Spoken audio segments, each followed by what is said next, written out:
What's up, guys? Welcome back to another episode of In the Heyday. I am your host, Oliver Hayes, and I'm here at the CU events that are a little better for the Colorado Buffaloes 97-88 win over the Providence Friars. This win brings the Buffs 3-0 on the year and brings the Friars to just 2-2 on the season. This win stood out for a number of reasons. First off, which is one of the big things that people are thinking about, is the fact that the Providence Friars were the first-time major team that the Colorado Buffaloes have seen today. Yo, Taka, you want to give a quick shout-out? Hey, shout out to my boy right here. Yeah, I appreciate that. Have a good one. Hey, first player shout-out on the pod. But yeah, no, this win stood out for a number of reasons. The Colorado Buffaloes, they're playing their first higher major opponent in the Providence Friars. And after struggling, or not necessarily struggling, but having two slim wins against mid-major opponents to begin the year, there was a little bit of worry of whether or not the Buffs were going to step up to the occasion and answer the call. And tonight they did, coming up with a 97-88 win.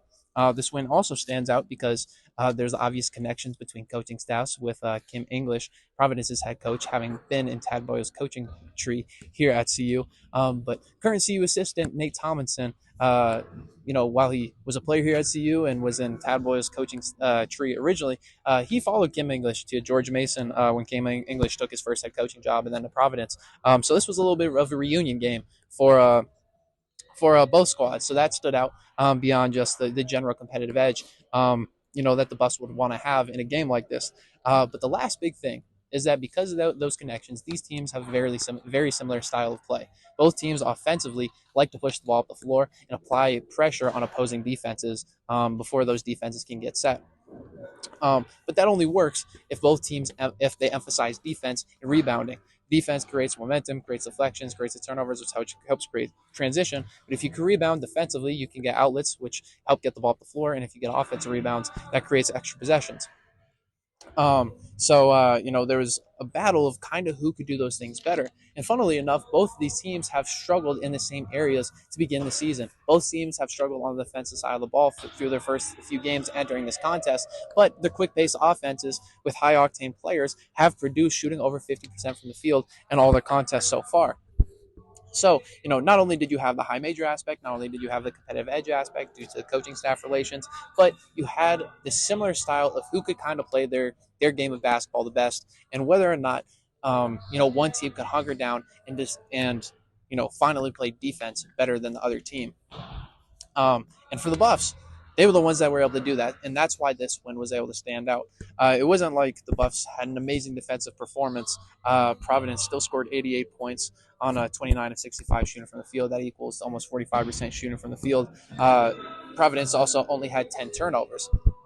But when you look at a game that has so many possessions like this one, holding to a team under 50%, which the Buffs haven't done all year, is definitely a win for Colorado. And when you look at some of the the top three guys, Jason Edwards, Jalen Sellers, and Stefan Vox, at least as far in terms of offense for Providence, those guys ultimately didn't have the most fantastic games. Jason Edwards stood out. He had 24 and 6. But Jalen Sellers, who apparently was dealing with his sickness entering this game, he got into foul trouble and wasn't able to impact this game until late in the second half. And Stefan Vox, he was able to come up and make a few baskets in the first half.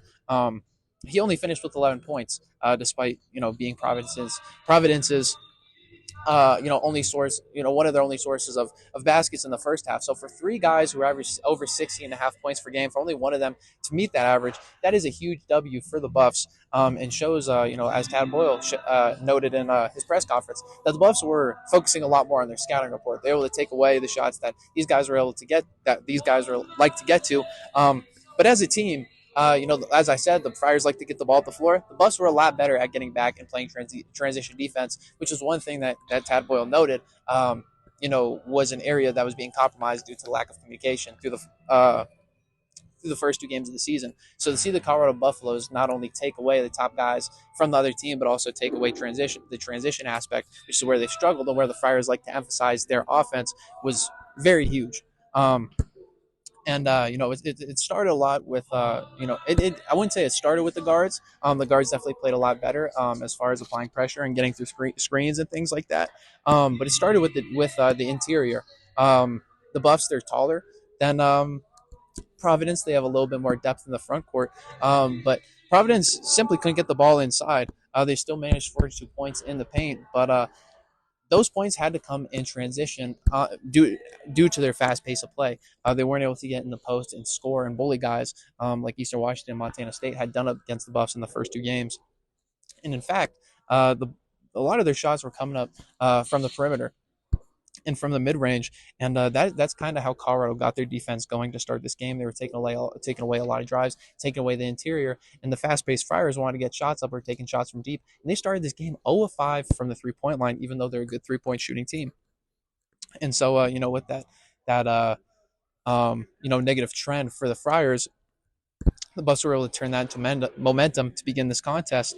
And offensively, the Buffs were able to shoot 51.5% from the field, and they were able to push the pace as they were rebounding misses from the Friars and turning that into offense. That rebounding effort was led by Elijah Malone, who had a team-high 7 rebounds, but as a whole, Colorado's interior was able to notch 43 boards, 11 more than Providence, and that rebounding margin was able to lead to that fast-paced play that I just talked about. And that fast-paced play was led by the offensive charge from the 15-point, 11-assist performance from Barrington Hargress. He had the most assists by a Buff since McKinley Wright back in 2021. But Hargress, he was able to get to his spots. He was able to knock down a number of mid-range shots. He was able to score in the paint. He was looking fairly animated after some of his buckets, even giving it too small in the first half after scoring inside. But with him hitting shots and pulling so much of the defense, that opened up his 11 assists and opened up a lot of the Buffs' offense as the Buffs were able to shoot over 50% of the field, as I said. And some of those other performances that came along, came from Elijah Malone, who had 17 points, was able to get fed the ball not only in the post but in the pick and roll.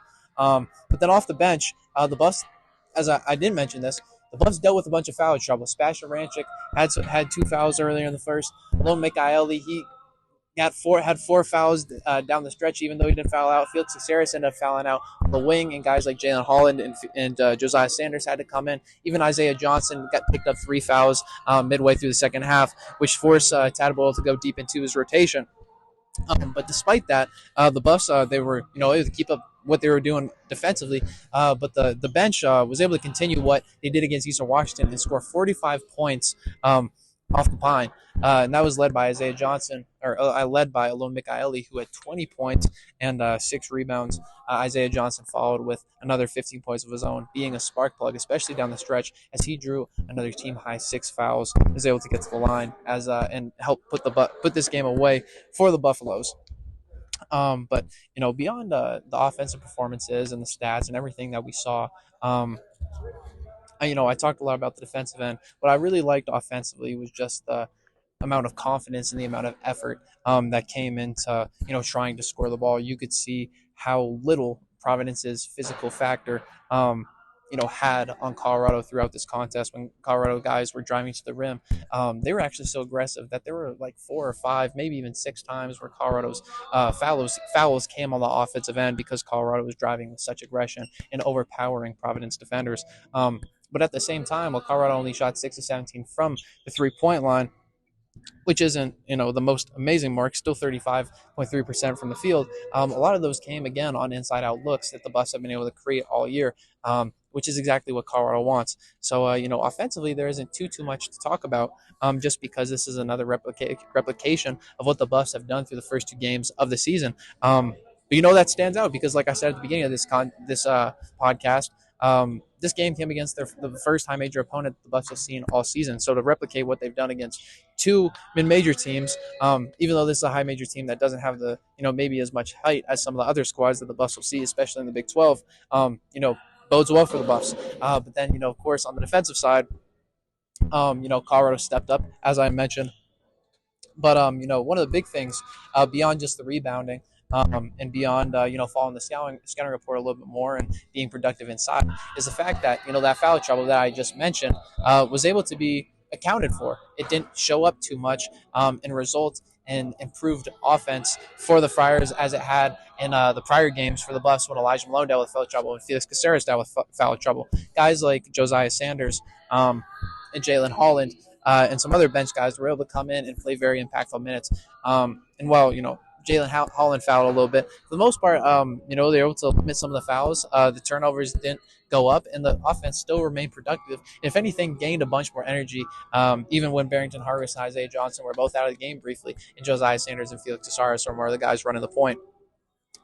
So to see, the defense stay up to par in a game like this, where the Buffs had very little defensive upside entering this contest. See the defense stay up to par due to the Buffs' depth, even though they had foul trouble. Especially after seeing what had happened with foul trouble in the first two contests was huge. But to also see the offensive cohesion as well keep up was huge. But I don't know. At this point, I've been rambling quite a bit. I've tried my podcast quite a few times. I tried my Twitter stand-up quite a few times. I'm very tired. I'm probably pretty flustered. This is the most red I've ever been in a podcast.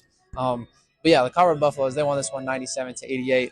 A bunch of solid offensive performances. Spoiled Jason Edwards' 24 points, 6 assist performance, but that was because the Buffs played very solid defense throughout.